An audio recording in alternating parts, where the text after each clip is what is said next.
सभी को मेरा नमस्कार। बच्चों, 8वीं कक्षा में आप सभी का स्वागत है। एक एक्टिविटी हो जाए। कक्षा शुरू करने से पहले एक एक्टिविटी के द्वारा हम आज का क्लास शुरू करते हैं बच्चों, ठीक है? तो देखिए, आपको वहाँ एक क्या दिखाई दे रहा है? हंसता हुआ एक फूल वहाँ आपको दिखाई दे रहा है ना? यहाँ आपको क्या दिखाई दे रहा है? एक कली, मुस्कुराती हुई एक कली आपको दिखाई दे रही है। और यहाँ चंद्रमा, चांद, शीतलता प्रदान करने वाला चांद आपको यहाँ दिखाई दे रहा है ना? और देखिए, बहती हुई नदी आपको दिखाई दे रही है, नदी बह रही है। और एक कोयल वहाँ बैठा है, देखिए एक कोयल वहाँ बैठा है ना, वो भी आपको दिखाई दे रहा है। और दो बच्चे यहाँ पढ़ रहे हैं, दो बच्चे यहाँ पढ़ रहे हैं।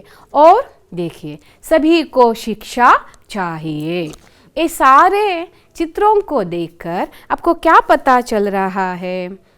हंसता हुआ फूल देखकर आपको पता चलता है कि जो भी समस्याएं आए, हमें उस फूल जैसे हंसते रहना चाहिए।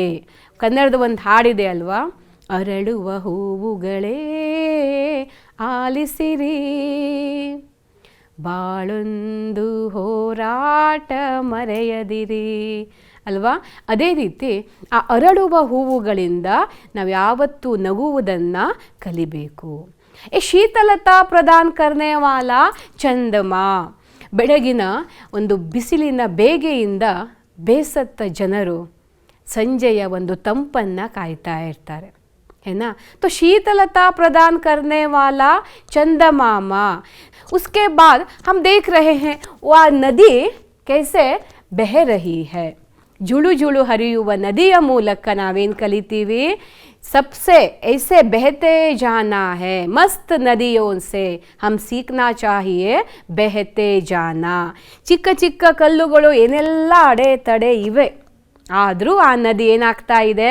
ಯಾವ ರೀತಿಯಲ್ಲಿ ಜುಳು ಜುಳು ಅಂತ ಹರಿದುಕೊಂಡು ಹೋಗ್ತಾ ಇದೆ ನೋಡಿ ಮಕ್ಕಳ। और कोयल से क्या सीखना चाहिए? ಮಧುರ ಗೀತ ಗಾನ।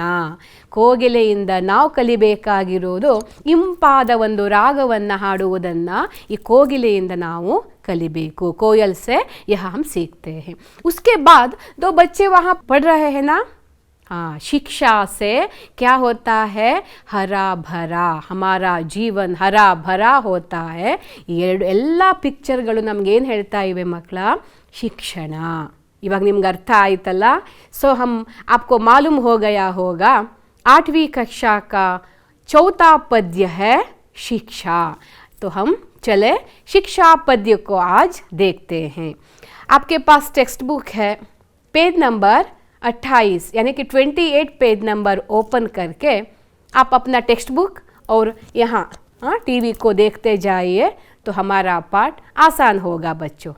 तो चलिए प्रारंभ करते हैं। शिक्षा। ठाकुर गोपाल शरण सिंह कवि का नाम है। कवि ने इस पद्य में क्या उद्देश्य डाला है, यानी कि किस उद्देश्य से ये शिक्षा पद्य को उन्होंने लिखा है? तो देखें आशय क्या है। इस कविता में कवि अनुभव के द्वारा शिक्षा प्राप्त करने के अनेक उदाहरण प्रस्तुत करते हैं, है ना? ಅನುಭವಕ್ಕೆ ದ್ವಾರ, ಅನುಭವದ ಮೂಲಕ ಶಿಕ್ಷಣವನ್ನು ಹೇಗೆ ಪಡಿಬೇಕು ಅನ್ನೋದನ್ನು ನಮ್ಮ ಕವಿಗಳ ಒಂದು ಉದ್ದೇಶವೇ ಈ ಶಿಕ್ಷಾ ಪದ್ಯದ ಉದ್ದೇಶವಾಗಿದೆ।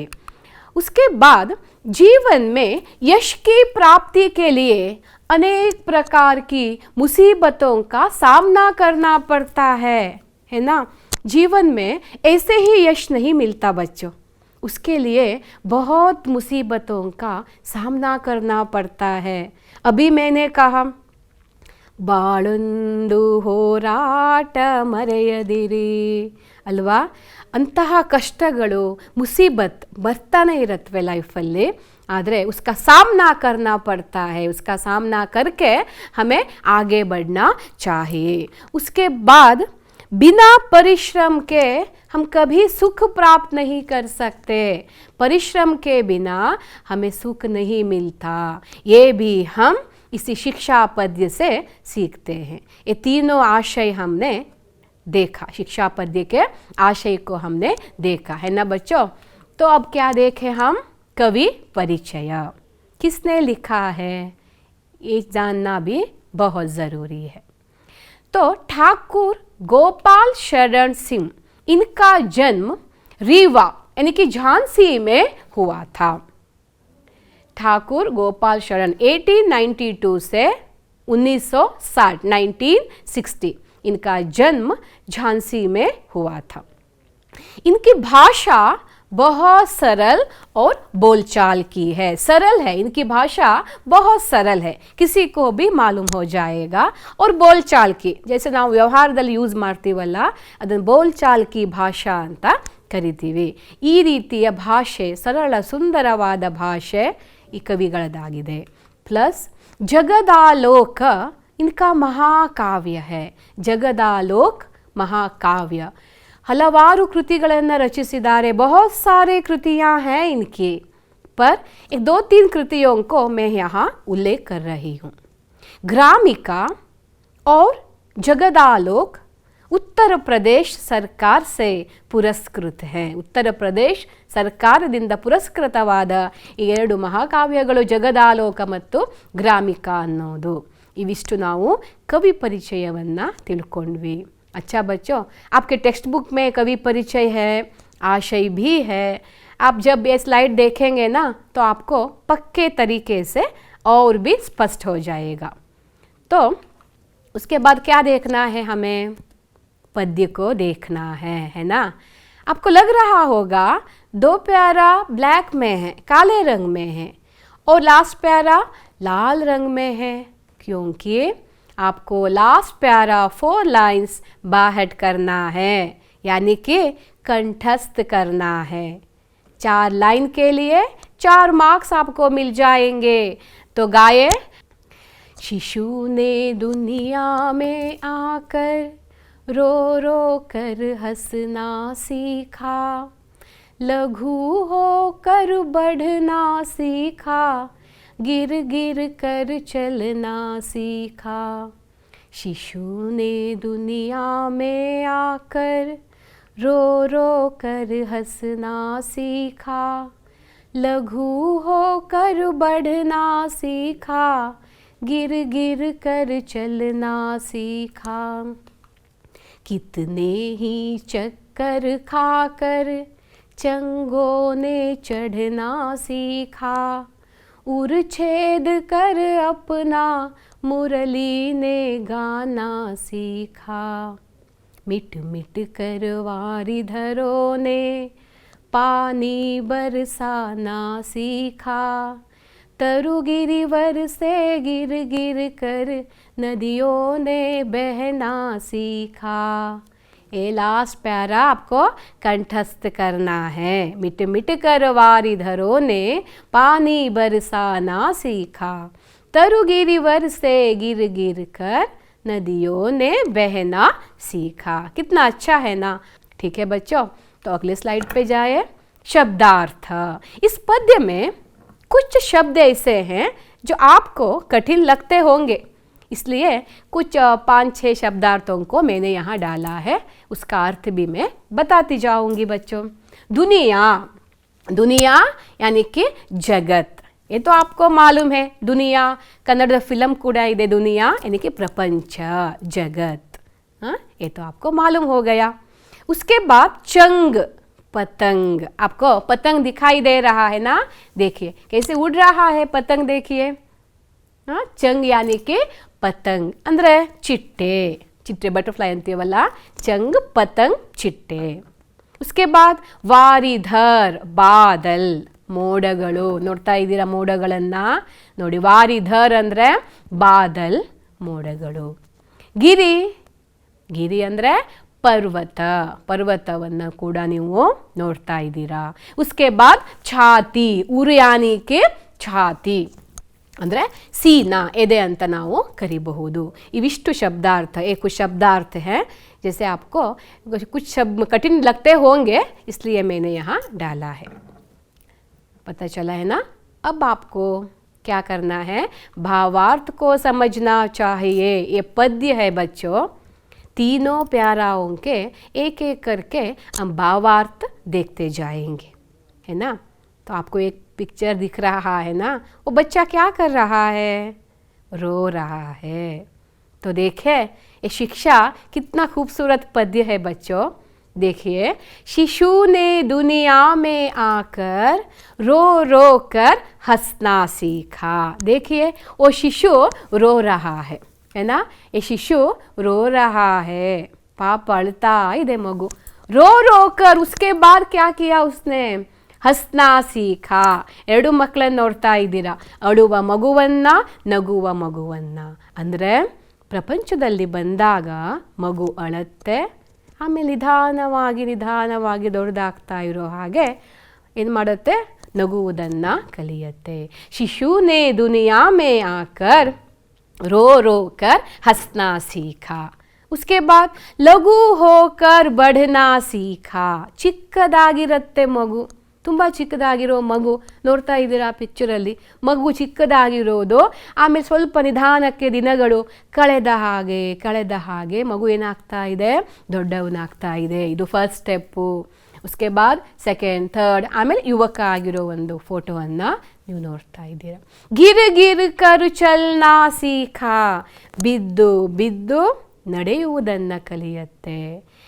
जैसे वो बच्चा गिरता है वैसे ही रह जाता है क्या, नहीं, वो क्या करता है, देखिए वो गिरा, वैसे नहीं रहा, वो खड़े होने की कोशिश करता है, निल्लुव प्रयत्न, उसके बाद चलने की कोशिश करता है, ನಡೆಯುವ ಪ್ರಯತ್ನ। ನೋಡಿದ್ರ ಮಕ್ಕಳ, ಪ್ರಯತ್ನ ಅನ್ನುವುದು ಪ್ರತಿ ಸ್ಟೆಪ್ಪಲ್ಲಿ ಕಾಣಿಸ್ತಾ ಇದೆ। जब शिशु दुनिया में आता है रोता है, उसके बाद हंसता है, ಲಘು ಹೋಕರ್ ಬಡ್ತಾ ಹೇ, ಗಿರ್ ಗಿರ್ ಕರ್ ಚಲ್ತಾ ಹೇ। ಎಷ್ಟು ಚೆನ್ನಾಗಿರೋ ಒಂದು ಅರ್ಥವನ್ನು ಠಾಕೂರ್ ಗೋಪಾಲ್ ಶರಣ್ ಸಿಂಗ್ ಅವರು ಇಲ್ಲಿ ಹೇಳ್ತಿದ್ದಾರೆ। ಇವಾಗ ಒಂದು ನೆನಪಾಗ್ತಾ ಇದೆ ಮಾತು, ಪರಿಶ್ರಮ के बिना हमें कुछ नहीं प्राप्त होता। तुलसीदास जी का एक दोहा है, तुलसी साथी विपत्ति के विद्या विनय विवेक, ಸಾಹಸ ಸುಕೃತಿ ಸುಸತ್ಯವ್ರತ ರಾಮ ಭರೋಸೋ ಏಕ। ಅರ್ಥ, ಆಪತ್ತು ಕಾಲದಲ್ಲಿ ಕಷ್ಟ ಬಂದಾಗ ಇವುಗಳೇ ನಮ್ಮ ಸ್ನೇಹಿತರು, ಮಿತ್ರರು। ಯಾರ್ಯಾರು, ವಿದ್ಯಾ, ಏನು ವಿದ್ಯಾ, ಹುಡುಗಿ ಹೆಸರಾ ಅಲ್ಲ ಮಕ್ಕಳ, ಅದು ಹೌದು, ಆದರೆ ವಿದ್ಯಾ ಅನ್ನಕ್ಕೆ ಎಜುಕೇಷನ್, ಯಾರಿಂದಲೂ ಕದಿಯಲಾರದ ಆಸ್ತಿ ಶಿಕ್ಷಣ। ಶಿಕ್ಷಣ ಅನ್ನುವುದು ನಿರಂತರವಾದ ಪ್ರಕ್ರಿಯೆ, ಗರ್ಭದಿಂದ ಗೋರಿಯವರೆಗೆ, ಹುಟ್ಟಿನಿಂದ ಚಟ್ಟದವರೆಗೂ ನಿರಂತರವಾಗಿ ನಡೆಯುವ ಒಂದು ಪ್ರಕ್ರಿಯೆಯೇ ಶಿಕ್ಷಣ, है ना। शिक्षण का अर्थ बहुत बड़ा है, वो निरंतर प्रक्रिया है, रुकता नहीं है। जब ಅಭಿಮನ್ಯುವಿನೇ ಗರ್ಭದಲ್ಲಿ ಏನು ಮಾಡ್ತಾ ಇದ್ದ, ಕಥೆಯನ್ನು ಕೇಳ್ತಾ ಇದ್ದ, ಅಲ್ಲಿಂದನೇ ಪ್ರಾರಂಭವಾಯಿತು ಶಿಕ್ಷಣ, ಟಿಲ್ ಡೆತ್ ತನಕ, ಮಗು ಚಿಕ್ಕಂದಿನಿಂದ ಹಿಡಿದು ಕೊನೆ ತನಕ ಕಲಿಯುವುದೇ ಶಿಕ್ಷಣ, ಏನ ದೊಡ್ಡ ಅರ್ಥ ಇದೆ। ಹಾಗಾದರೆ ಆಪತ್ತು ಕಾಲ ತುಳಸಿದಾಸರ ಪ್ರಕಾರ ವಿದ್ಯಾ ವಿನಯ ವಿವೇಕ್, ಯಾರು ಆಪತ್ತು ಕಾಲಿನ ಸ್ನೇಹಿತರು, ವಿದ್ಯಾ, ಉಸ್ಕೆ ಬಾದ್ ವಿವೇಕ ಔರ್ ವಿನಯ, ವಿನಯಂ ದದಾತಿ ವಿದ್ಯಾ, ವಿನಯ ವಿದ್ಯೆಯನ್ನು ಕೊಡುತ್ತೆ, ಮತ್ತು ವಿದ್ಯೆ ವಿನಯವನ್ನು ಕೊಡಲೇಬೇಕು ಅಲ್ವಾ ಮಕ್ಕಳ। उसके लिए विवेक भी चाहिए, ये भी हमारा मित्र है। साहस, सुकृति, धैर्य, ಒಳ್ಳೆಯ ಕೆಲಸ, और राम भरोसो, देवर ಮೇಲಿನ भरवसे, ये सारे हमारे मित्र हैं। कब आएंगे काम, आपातकालिನಲ್ಲಿ। देखा कितना बड़ा है ना शिक्षण का अर्थ। दूसरा भावार्थ देखे बच्चों, देखिए, कितने ही चक्कर खाकर चंगों ने चढ़ना सीखा। आपको दिखाई दे रहा है ना, कितने ही चक्कर, ಚಿಟ್ಟೆ ಇಷ್ಟು ಚಕ್ಕರ್ ಹಾಕತ್ತೆ, ಅದು ಅರಳುವಾಗಲೇ ದೊಡ್ಡವಾಗುವಾಗಲೇ ಒಂದು ಚಿಕ್ಕ ಹುಳ ಆಗಿರುತ್ತೆ, ಆಮೇಲೆ ದೊಡ್ಡದಾಗತ್ತೆ, ಬಟರ್ಫ್ಲೈ ಆಗತ್ತೆ, ಚಿಟ್ಟೆ ಆಗತ್ತೆ. ಕಿತ್ನೆ ಹಿ ಚಕ್ಕರ್ ಖಾಕರ್, ಎಷ್ಟು ಕಷ್ಟಪಟ್ಟು ತಿರುಗಿ ತಿರುಗಿ ಚढ़ना सीखा, ऊपर चढ़ना वो सीखता है ना. उर छेद कर अपना मुरली ने गाना सीखा. आपको मुरली दिखाई दे रहा है, मेरे पास भी एक मुरली है, देखिए फ्लूट. ये छोटा वाला और बड़ा वाला मुरली है. यहाँ क्या है आपको दिखाई दे रहा है ना, छेद है, होल है ना. कितने? 6 हैं, 6 छेद हैं. तो अर्थ क्या है, मुरली ने अपना उर छेद कर, उर यानी कि छाती, हृदय ಅಥವಾ ಎದೆ, ಹಾಗೆ ಒಂದು ಕೋಲ್ ತಗೊಂಡು ನಾವು ಹೀಗೆ ಮುರಳಿ ಹಾಗೆ ನಾವು ಗಾನ ನಹಿ ಗಾ ಸಕ್ತೆ. ಇಂಪಾದ ಕೊಳಲಿನ ನಾದ ಬರೋಲ್ಲ. ಏನಾಗಬೇಕು, ಆ ಛೇದಗಳು ಇರಬೇಕು. ಮುರಳಿನೇ ಅಪ್ನಾ ಉರ್ ಛೇದ್ ಕರ್ ಗಾನಾ ಸೀಖಾ. ಪ್ರಯತ್ನ ಇಲ್ಲ, ಏನು ಸಿಗೋಲ್ಲ. ತನ್ನ ಎದೆಯನ್ನು ಸೀಳಿ ಅಥವಾ ಛೇದಗಳನ್ನಾಗಿ ಮಾಡಿ ಅದು ಒಂದು ಒಳ್ಳೆಯ ಹಾಡನ್ನು, ಇಂಪಾದ ಕೊಳಲಿನ ನಾದವನ್ನು ಕೊಡುತ್ತೆ. आपको मालूम हो रहा है ना, इस सृष्टि में परिश्रम के बिना कुछ भी संभव नहीं है. परिश्रम के बिना हमें कुछ हाथ नहीं लगता बच्चों. ಚಿಕ್ಕ ಪಕ್ಷಿಗಳ ಮರಿ ನೋಡಿ, 2 ದಿನ ಆ ತಾಯಿ ಪಕ್ಷಿ ಆಹಾರವನ್ನು ತಂದು ಕೊಡುತ್ತೆ. ಒಂದು 2-3 ದಿನ ಅಷ್ಟೇ. ಆಮೇಲೆ ಆ ಪಕ್ಷಿ ಮರಿಗಳು ಹಾರಿ ತಮ್ಮ ಆಹಾರವನ್ನು ತಾವೇ ಅರಿಸ್ಕೊಳ್ಬೇಕಾಗತ್ತೆ. ತಾಯಿ ತಂದು ಕೊಡಲ್ಲ.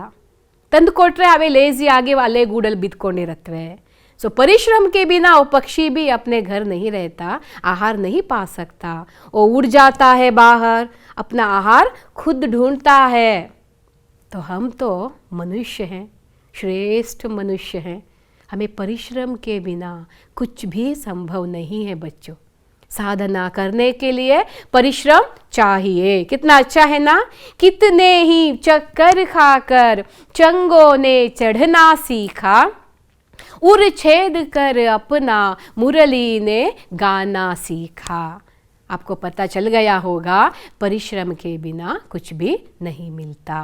ये दूसरे प्यारा के भावार्थ यानी कि अर्थ है बच्चों. देखिए कैसे उड़ रहा है पतंग, है ना. तो तीसरा भावार्थ हम देखें. मिट मिट कर वारिधरों ने पानी बरसाना सीखा. कितना अच्छा है देखिए. इसलिए कहते हैं रवि काणदन्ना कवि कंडा. जहाँ न पहुँच सके रवि वहाँ पहुँचे कवि. कवि को जो भी पदार्थ मिले उसका वर्णन ऐसे करता है कि बुद्ध को भी समझ में आता है ना. कवि कितना अच्छा वर्णन करता है देखिए. मिट मिट कर वारिधरों ने, वारिधर इसका अर्थ क्या है बच्चों, ಬಾದಲ್, ಮೋಡಗಳು.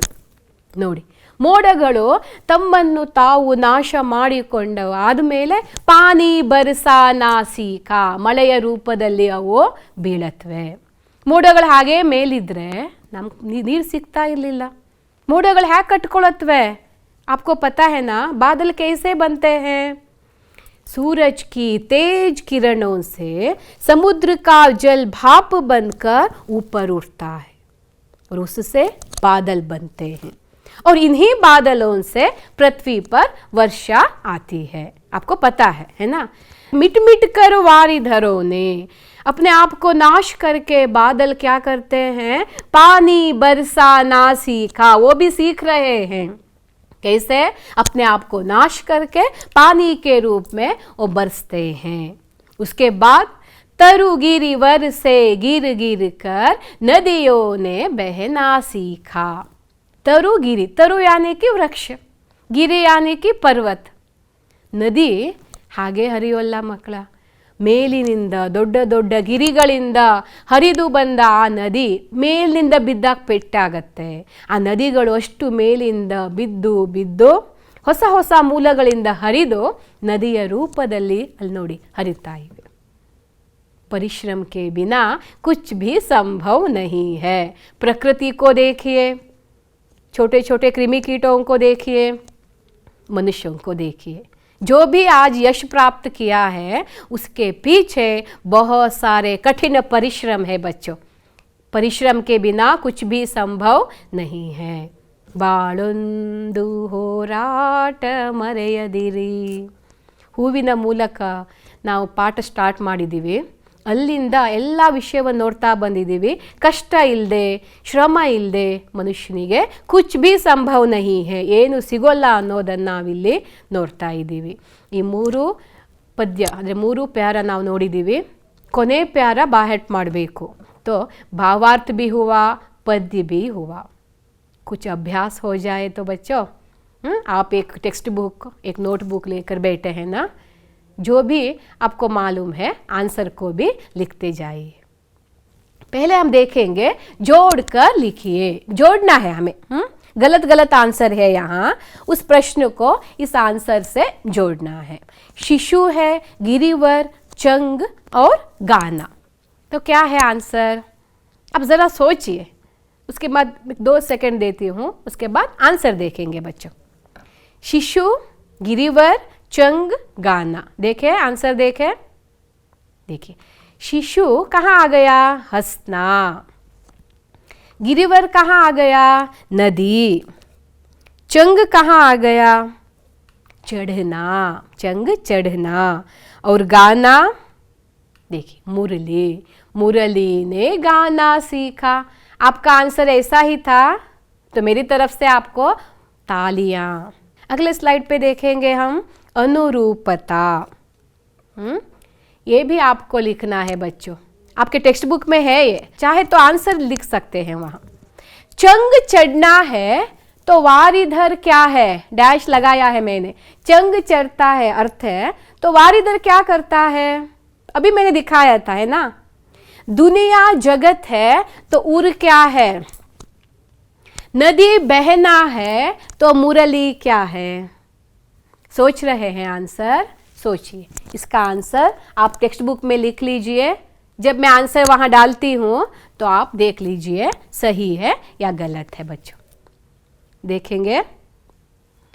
वारिधर मिटना. चंग चढ़ना, वारिधर मिटना. दुनिया जगत, उर छाती और सीना. नदी बहना तो मुरली क्या करता है? मुरली यानी कि फ्लूट एडिनला क्या करता है? गाना, हाड़ू. ये तो बहुत अच्छा है देखने के लिए भी और आंसर लिखने के लिए भी. अन्य वचन रूप लिखिए. देखिए हाँ, ऐसे घूम रहा है ना. बीच में क्या है? यहाँ या है, आपको दिखाई दे रहा है. बीच में या है. 4 प्रश्न वहाँ है. देखिए नदी, मुरली, वाणी और स्मृति. बीच में या है. ये लेकर 4 प्रश्नों को आंसर वहाँ लिखना है ना. नदी एक वचन है तो बहुवचन क्या होगा? नदियाँ. आप वहाँ से कह रहे हैं, है ना. नदी, नदियाँ. मुरली, मुरलियाँ. वाणी, वाणियाँ. और स्मृति, स्मृतियाँ, है ना. पर एक अंश है, उसे आप ध्यान से देखिए बच्चों. नदी एक वचन में देखिए, दी यहाँ आ गया. ई नदी दीर्घ है ना, पर बहुवचन में क्या होगा? देखा, नदियाँ. यहाँ क्या करना चाहिए? रस्व. वह दीर्घ है एक वचन में, तो बहुवचन में रस्व होना चाहिए. नदी, नदियाँ. मुरली तो ये भी दीर्घ है, ली, तो रस्व क्या होगा? मुरलियाँ बहुवचन में होगा, मुरलियाँ. वाणी, वाणियाँ. आप वहाँ देख रहे हैं ना, आंसर वहाँ है. देखिए वाणियाँ. उसके बाद स्मृति, स्मृतियाँ. वैसे के वैसे रह जाएंगे स्मृतियाँ. आप चाहे तो टेक्स्ट बुक में मार्क कर सकते हैं बच्चों. विलोम शब्द को लिखिए. ये तो आपका फेवरेट है ना, विलोम शब्द.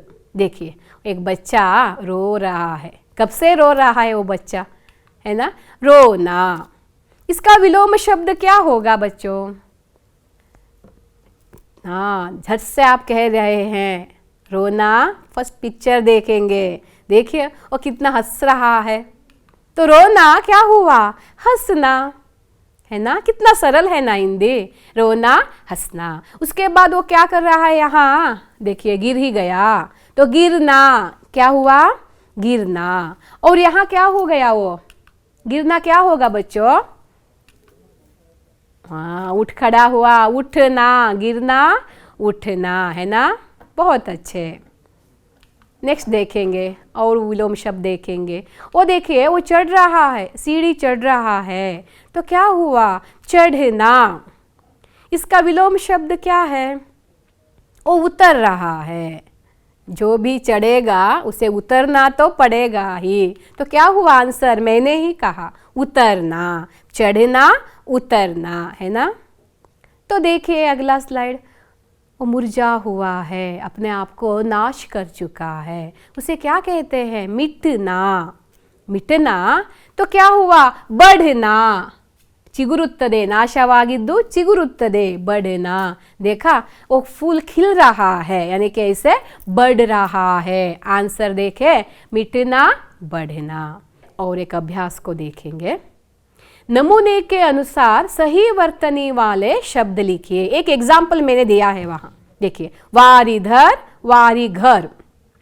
आंसर क्या है? वारिधर, फर्स्ट वन है। हिंदी में एक शब्द को एक लाइन लगाने से उसका अर्थ भिन्न हो जाता है। तो देखिए फर्स्ट वन, दुनिया, दुनिया। क्या है आंसर? शिशु, शिशु, मुरली, मुरली, गिर, गिर। देखेंगे आंसर, देखेंगे बच्चों। क्वेश्चन मार्क को हटाएंगे।